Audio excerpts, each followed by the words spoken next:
Mekdoul Louaki, vous désirez garder la nationalité française? Oui, monsieur.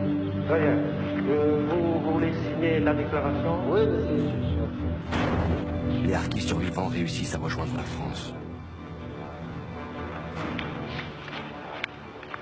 Ils veulent rester français. Parmi les anciens harkis, les plus marqués par la guerre sont devenus des parias de la société française et croupissent dans des camps où grandissent leurs enfants. Tu préfères être ici ou être en Algérie? En Algérie. Oui. Tu étais à quel endroit en Algérie? Kerba. Pourquoi tu préférais l'Algérie? Mon pays, l'Algérie. Ça te plaît de vivre en France? Oui. Tu aurais pas préféré rester en Algérie, non? Non, là c'est mieux. C'est mieux en France? Oui. Dis-moi pourquoi. Parce que là c'est mieux. Parce que là-bas, les FLN. Il y a le FLN là-bas. Tu avais peur du FLN? Oui. Les enfants jugent leur père. Vos parents étaient des harkis. Le choix qu'ils avaient fait, ils l'ont mal fait. C'est-à-dire qu'ils n'ont pas eu le choix. Pour moi, ils n'ont pas eu le choix. Bon, Ils étaient obligés de nos parents, ils faire étaient du côté français. Ils étaient du côté français, mais ils n'ont pas fait ça pour venir en France. Ils ont été trompés par la France. La France a donné l'indépendance. On est obligé de les suivre. Pour ceux qui ont survécu, la guerre d'Algérie n'est pas terminée. Et le seul mot de harki est trop souvent synonyme de traître. Ils disent « Nous avons pris les armes pour nous défendre contre ceux du maquis ». Ce sont leurs frères et pourtant leurs ennemis, les insurgés, qui luttent pour l'indépendance de l'Algérie et que les Français appellent les félagas, les bandits, mais qui, eux, revendiquent le titre de Moudjahidine, les guerriers de la foi. Quelques-uns sont bien là aussi pour accomplir des vendettas ou profiter des rapines. Ils vont progressivement être encadrés par le FLN, le Front de Libération Nationale. L'organisation secrète créée au début des années 50 par des nationalistes qui luttent pour l'indépendance de l'Algérie.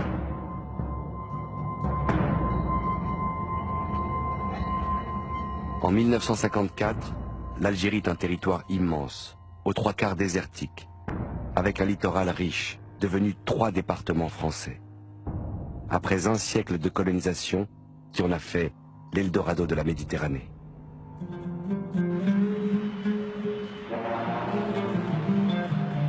Y vivent 1 million de ce qu'on appelle désormais les pieds noirs, les descendants de ceux qui ont débarqué en 1830 ou de ceux qui sont venus des régions les plus déshéritées de France. Mais aussi d'Espagne, d'Italie, de Malte.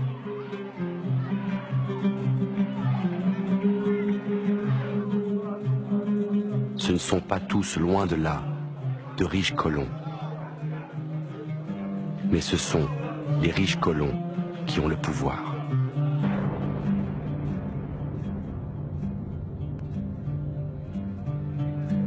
Les 9 millions d'Arabes et de Kabyles, dans leur immense majorité, sont des paysans qui survivent dans ce qu'on appelle le bled, une terre aride. Ils sont unis par la profondeur de leur religion, l'islam, et par la misère. C'est parmi eux que vont se recruter les harkis.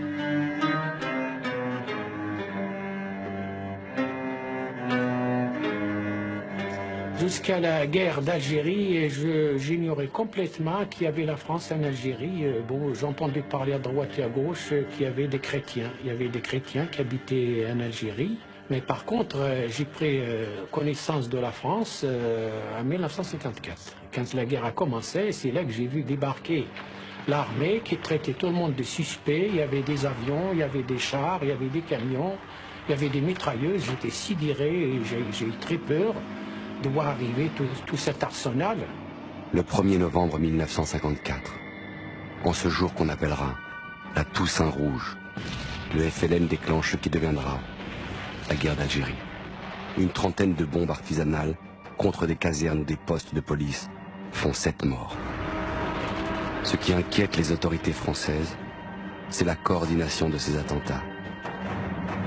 Comme toujours, les ingrédients du fameux cycle provocation, répression se mettent en place. Ce qui aurait pu être un feu de paille va devenir un incendie.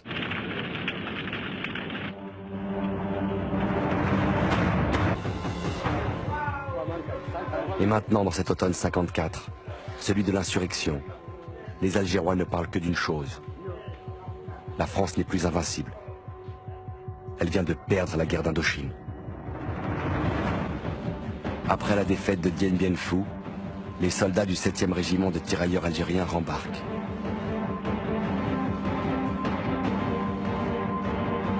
Ils s'étaient engagés pour nourrir leur famille. Beaucoup de leurs camarades sont morts. Ils ont appris à se battre à la fois avec les armes des Français et les techniques de guérilla du Viet Minh. Parmi eux, combien de futurs cadres de l'armée de libération nationale? L'ALN. ALN, c'est le nom que le FLN donne à ces petits groupes de combattants qui se transforment en quelques mois à peine en soldats. Ils ne sont pas encore 1 millier, mais pour lutter contre eux, les gendarmes français ne sont dans le bled qu'une poignée, à peine capables de contrôler les nomades. Il faut trouver une aide immédiate dans le pays. C'est alors que commence le recrutement des harkis, par cet homme, Jean Servier. C'est un ethnologue qui explore les monts des Aurès à l'est de l'Algérie. Servier a appris à connaître les rivalités entre les clans. Il s'en sert pour convaincre une tribu de s'armer contre les bandits qui les menacent. Il dit: ce n'est pas une guerre de libération menée par les musulmans contre les chrétiens, mais une rébellion contre la loi, et il y a des musulmans du côté de l'ordre. Alors la tribu se met en mouvement, ce qui, en arabe, se dit haraka, et les Français donnent ce nom à ces hommes, les harkis. Les armes, le clan, la terre, mais pas la nation. Pour ces paysans kabyles, l'essentiel est donc de défendre leurs terres, leurs villages, et dans d'autres régions plus proches d'Alger, ceux qui deviendront harkis sont le plus souvent élevés dans les deux cultures, arabe et française. Comme l'un d'entre eux, qui devra pour sa sécurité changer d'identité. J'avais des amis français, des amis juifs, des amis algériens avec qui j'allais à l'école. Un jour, mes amis algériens, ils ont décidé d'organiser une réunion là pour savoir qui fait quoi. Et moi, ce jour-là, j'ai tout de suite pris une décision et j'ai choisi mon camp. Hein. Donc, j'ai choisi la France et je me suis engagé comme supplétif.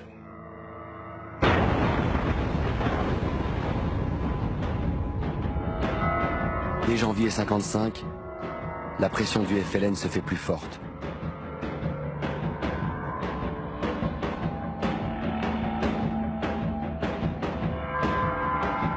Les ouvriers agricoles qui travaillent pour les Pieds Noirs sont impitoyablement assassinés.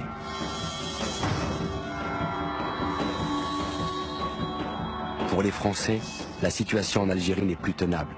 Avec les faibles effectifs militaires disponibles auxquels se joignent les gendarmes et les premiers harkis. Le ministre de l'Intérieur, François Mitterrand, inaugure une politique de fermeté qui conduit à envoyer en Algérie des renforts. Le service militaire, à l'époque obligatoire pour tous les jeunes Français, dure 18 mois. Il sera prolongé à 28 mois. Les jeunes appelés du contingent seront envoyés de plus en plus nombreux au combat. L'un de ces appelés qui débarquera ainsi dans le port d'Alger s'appelle Jean-Pierre Gueldreau. Il a 23 ans. Comme beaucoup d'étudiants, il devient officier et est affecté à une harka, un groupe de harkis. Sa découverte de l'Algérie est bouleversante. Un pays qui est magnifique, qui est très beau. Parce que, vous savez, quand on a senti les orangers en fleurs de la Soumam, on ne l'oublie pas. Il y a une mémoire olfactive de l'Algérie. Et tous les anciens d'Algérie gardent ces choses-là. Mémoire olfactive ou visuelle, ou sonore. Il y a des bruits de moteurs, de GMC, les odeurs qui sont les odeurs aussi du jasmin dans les villes. Ces maisons européennes blanches avec ces bougainvilliers dessus, nous ne connaissions pas toutes ces choses. Et puis l'exotisme des fruits, les oranges, les citrons, c'est beau. Donc c'est la découverte souvent le train qu'on prend pour la première fois, la mer qu'on voit pour la première fois, le bateau et un pays. Et ils vont tous être amoureux de ce pays, dans lequel on va les plonger. Et ils n'y comprendraient rien, ils ne comprendront rien, parce qu'on n'a rien expliqué qu'on ne savait pas. On leur disait à l'époque, l'armée disait, vous savez, la Méditerranée traverse la France, comme la Seine traverse Paris. Autrement dit, vous êtes en France. Mais l'Algérie peut être aussi un pays froid, triste et misérable. Le gouvernement affirme, ce n'est pas une guerre, ce sont des opérations de maintien de l'ordre et de pacification dans notre pays. Mais la réalité, c'est que ce n'est pas leur pays et qu'on n'y parle pas leur langue. Il faut des interprètes. Ce seront des harkis. Ils sont parfois très jeunes, comme Bouktib, 14 ans. Sergent harki. J'aurais jamais dû me prendre à 14 ans parce que plus tard j'ai eu des séquelles. J'ai eu des séquelles que des fois j'oublie pas. Il y a des choses que j'ai vues en Algérie, je ne peux pas oublier jusqu'à mon âge maintenant. Bouktib se contente de traduire les questions. Tu as vu des félagas? Ils sont passés cette nuit? Ceux qui refusent de répondre sont envoyés ailleurs, dans les DOP, les détachements opérationnels de protection, chargés des interrogatoires. À l'été 55, le renseignement a donné de bons résultats. 2 des chefs historiques de la Toussaint Rouge ont été mis hors de combat. L'armée française a désormais les moyens. Sa pression inquiète le FLN qui veut reprendre l'initiative. Il prépare un coup. En parvenant à convaincre les paysans autour de Philippeville, un port de l'Est algérien, que les troupes égyptiennes du colonel Nasser vont débarquer pour leur prêter main forte.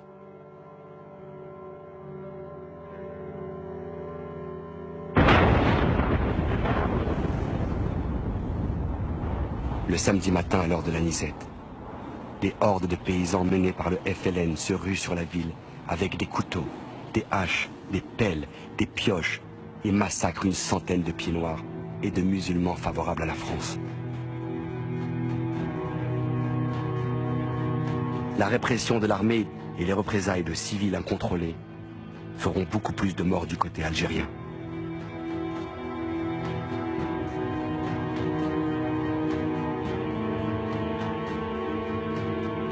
Entre les rafles de l'armée française et la crainte du FLN, la population musulmane est prise entre deux feux. La neutralité devient impossible.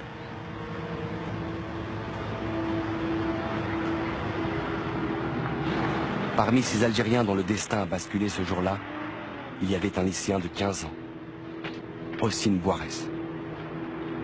Il y aurait eu des viols, il y aurait eu des maltraitances, si vous voulez, pas très loin de chez moi. Et quelque part, j'ai pris conscience que je ne peux pas rester les bras croisés. Le FLN d'un côté et l'armée de l'autre, pour dire que ceux qui ne rejoignent pas, ceux qui ne sont pas avec nous, seraient contre nous. Je me suis engagé parce que je croyais à la France, nous croyons à la France, à la force de la France et puis à l'Algérie française.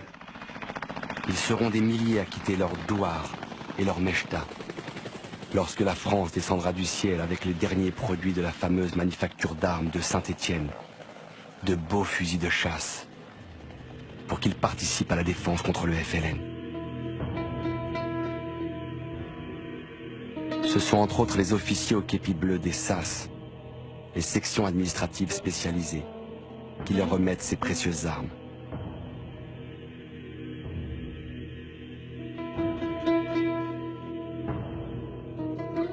L'armée française va créer plus de 600 SAS, une tentative de développement du reste du territoire jusque-là abandonné, en ouvrant des écoles, des dispensaires et en commençant enfin des recensements, très utiles aussi, pour le renseignement militaire.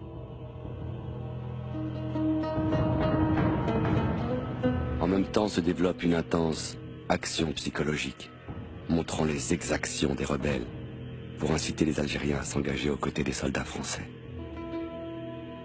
La population est l'enjeu de cette guerre. Il faut la rallier et recruter le plus d'hommes possible. Mais ils n'avaient pas le choix. Soit ils rejoignaient la FLN, ou alors ils rentraient comme harkis. Ils ne cherchaient pas l'âge. Que vous avez 15 ans, vous avez 16 ans, vous avez 17 ans, que vous êtes borne. Même moi j'ai vu des harkis bornes. Pourquoi? Parce que c'est une politique, il faut mieux les avoir de son côté que les avoir de l'autre côté. De l'autre côté c'était pareil.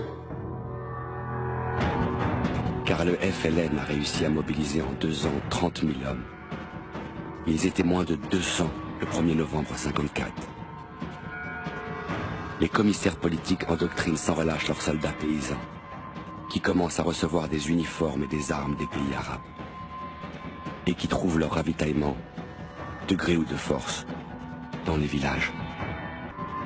Le FLN a divisé le territoire algérien en zones militaires qu'il appelle Wilaya, dans lequel se déplacent sans arrêt de petites compagnies d'hommes, les Gatiba. Ils savent se fondre dans le paysage et monter d'audacieuses embuscades. Le 18 mai 1956, dans des gorges escarpées et dangereuses comme celle-ci à Palestro, à 80 km d'Alger, 21 jeunes Français du contingent, arrivés depuis seulement une semaine en Algérie, tombent dans l'une de ces embuscades du FLN.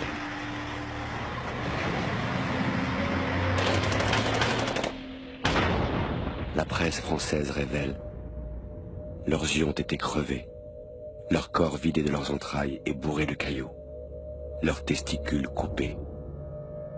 Tous ont été découverts et gorgés. Ce qu'on appelle en Algérie le sourire kabyle. Ce qui a marqué toute cette génération, c'est la rencontre avec la mort. La mort sous la forme la plus horrible, avec un acharnement, ce qu'on appelait le sourire kabyle, des méthodes déroutantes qu'on ne pouvait pas comprendre. Plus d'1 million de paysans seront ainsi arrachés à leurs terres et entassés dans des installations parfois sommaires autour des postes militaires français pour tenter de les isoler du FLN. Cet exode rural forcé va entraîner de graves conséquences sociales. Ces paysans n'avaient pas grand-chose, maintenant ils n'ont plus rien. Beaucoup de ces déracinés n'auront pas d'autre choix que de passer au FLN ou de s'engager dans les harkis.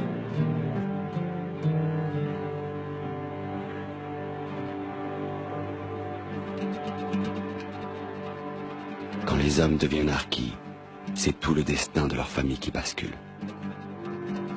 J'aurais pu prendre la suite de mon père, de mon grand-père, de mon arrière-grand-père, l'élevage de bêtes, les chèvres, les moutons, et la culture de ma terre montagneuse. Mais la guerre a bouleversé, non seulement on a été chassé de notre territoire, chose qu'on n'a jamais vue jusqu'à ce jour. Ensuite, on a été regroupé dans un camp de regroupement, encerclé de barbelés. Au début, les conditions d'hygiène sont déplorables et la mortalité infantile élevée, alors que la moitié des déplacés sont des enfants. Les autorités françaises débordées confient ce grave problème aux officiers SAS, aidés par les harkis.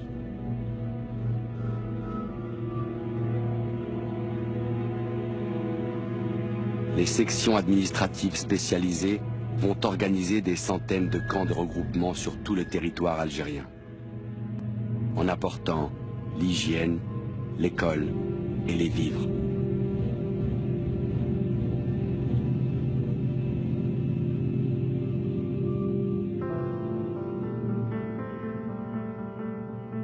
Dans ces camps, des jeunes filles musulmanes sont embauchées pour s'occuper des femmes arabes, qui ne se déshabille pas devant un médecin. Certaines de ces infirmières surnommées Arquettes seront violées et égorgées par le FLN, comme le seront celles de la Arca de femmes de Katina, dans le Constantinois. Ces femmes, pour la plupart veuves de Harki, avaient pris les armes pour protéger d'autres veuves.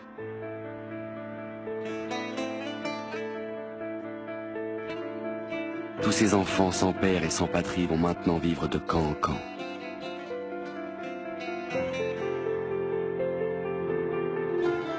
Si la guerre s'éternise, ils pourront un jour devenir Harkis.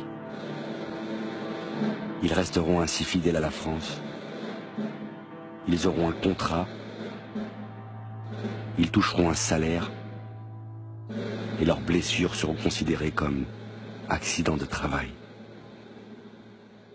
Mais Harki, c'est moi qui l'ai payé tous les mois. Il gagnait environ 24 000 francs de l'époque. Et moi, comme sous-lieutenant, je gagnais 75 000 francs. C'est à peu près ce que j'ai gagné dans le civil comme professeur après. Ça donne l'échelle. Et avec 24 000 francs, eux, ils faisaient vivre 10 personnes. Ils sont de plus en plus nombreux. 4 000 au début 56.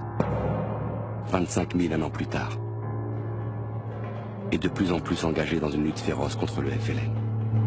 L'un d'entre eux, peut-être vraiment à faire peur, m'a dit, mon lieutenant, moi, si on attrape un félaga, je veux manger son cœur. Bon, en soi, je n'ai pas dit que c'était une mauvaise idée. Pourquoi avait-il cette haine viscérale dans son village? Les félagas étaient arrivés, il avait vu sa mère, sa sœur arrêtées, violées, et il s'était sauvé. Il avait demandé à devenir Harki pour se protéger de la sauvagerie du FLN. Parce que le FLN devait s'imposer par une sauvagerie sans nom. Sans nom. Du style, interdiction de fumer, on coupe le nez de celui qui fume. Le FLN interdit les produits français comme les cigarettes. Interdit de se rendre dans une administration française. D'aller à l'école française. De toucher les pensions d'anciens combattants ou de veuves.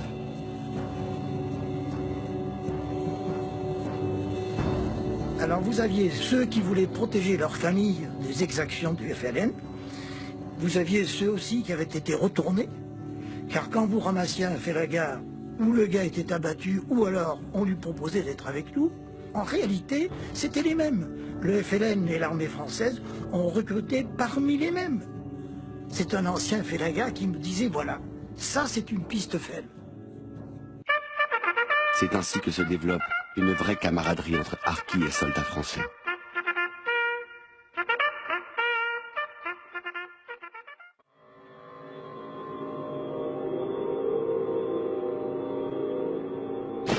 Certains Harkis appartiennent directement au 2e bureau de l'armée, celui du renseignement, comme Mohamed Moussa. Je torturais pas violemment. On demandait un renseignement, c'est tout. Moi j'avais une méthode, de prendre les gens doucement, les parler correctement, les dire aux gens, écoutez, je sais que vous étiez là, je sais que vous savez où sont les FLN, dites-moi où ils sont, montrez-moi où ils ont leur cache et tout. Sinon vous aurez des problèmes, vous avez des problèmes et tout ça. Ah ben les gars ils parlent ça. Il y en a qui vous disent tout de suite la vérité, sans le torturer. Voilà, c'est une méthode. Il y en a d'autres qui frappent peut-être, ou qui mettent les gingembre, ou de l'eau dans le chat, je ne sais pas.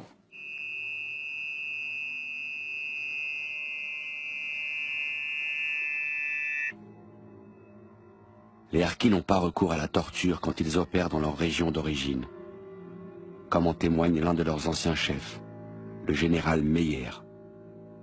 Nous n'avons jamais, nous, torturé. On discutait avec les gens, on n'avait pas... Qu'est-ce qui se passerait si on les torturait? On n'en aurait pas plus qu'en parlant avec eux. On parlait avec eux, et comme on les connaissait un peu, on trouvait des cousins, on trouvait toujours des sujets de conversation, et c'est de là qu'on tirait nos renseignements, nous. Le printemps 57 est un tournant de la guerre. Au sein de la rébellion, le FLN s'impose par la terreur. Dans ce village de Melouza, en Kabylie, le FLN égorge 315 villageois. Parce qu'ils ont donné asile à des maquisards de l'autre mouvement indépendantiste, le MNA, le mouvement national algérien de Messali Hadj. On rentre dans une étape où le FLN va s'engager dans une pratique politique qui est celle de l'exclusivisme. C'est-à-dire, bon ben, il faut nous rejoindre, sinon vous êtes contre nous. Sinon vous êtes des traîtres. Bon, c'est un aspect nouveau, hein, qui est fondamental. Et quelque part, cette espèce de détermination qui confinera jusqu'à la férocité physique va être payante.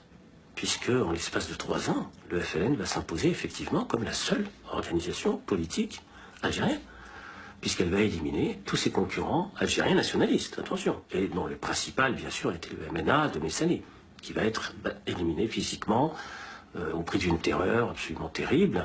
L'exemple le plus célèbre était le massacre de Melouza en mai 57.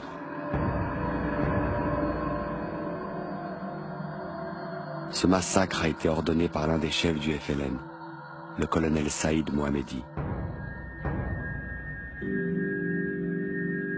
Une quarantaine d'années plus tard, il tentait de se justifier.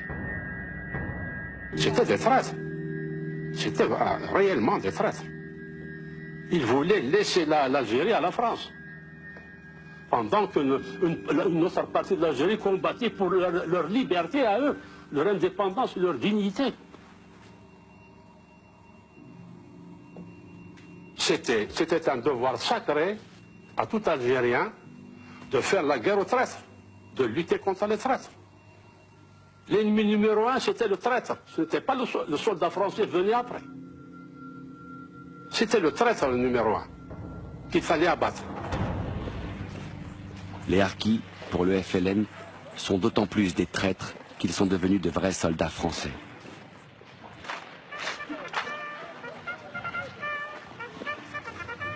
Incorporés dans toutes les unités, ils sont désormais plus de 25 000.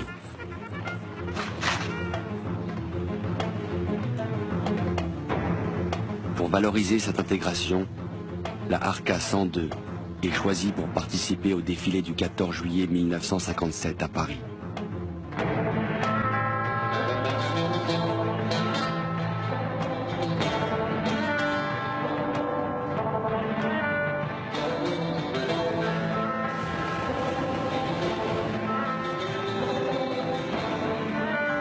Après 2 jours d'un long voyage, eux qui ne sont jamais sortis du bled se préparent à la descente des Champs-Élysées. Sans savoir qu'au même moment, la Fédération de France du FLN, clandestine, organise, pour la fin de la cérémonie, une véritable chasse aux harkis. Dès la fin du défilé, ils seront agressés partout, dans les cafés, dans les hôtels, dans leurs familles, par des groupes armés du FLN. La police comptera, officiellement, 1 mort et 30 blessés graves. Le pouvoir prend conscience alors d'un nouveau danger. Le FLN à Paris est très implanté dans les quartiers comme celui de la Goutte d'Or, dans le 18e arrondissement. Ce qui s'appellera la bataille de Paris va commencer. Pour lutter contre les assassinats de gardiens de la paix, la police fera venir les harkis. Parfois habillés en civil, ils seront chargés d'infiltrer le FLN. On accuse ces harkis de Paris de toutes sortes de violences, mais eux aussi retrouvaient leurs camarades dans les fonds, dans les caves torturés, etc. Eux aussi voyaient leurs camarades finir dans la Seine, attachés dans des sacs, etc. Voilà. En Algérie aussi, les collecteurs de fonds arrêtés par l'armée française dans leurs grandes opérations de ratissage montrent bien que les sommes récoltées par le FLN sont considérables. C'est tout un circuit de financement qui permet au FLN, avec l'aide des pays arabes et des pays de l'Est, alors dans la mouvance de l'Union soviétique, de doter en armes lourdes l'armée de libération nationale, commandée par le colonel Boumedienne et installée à l'abri au Maroc et en Tunisie.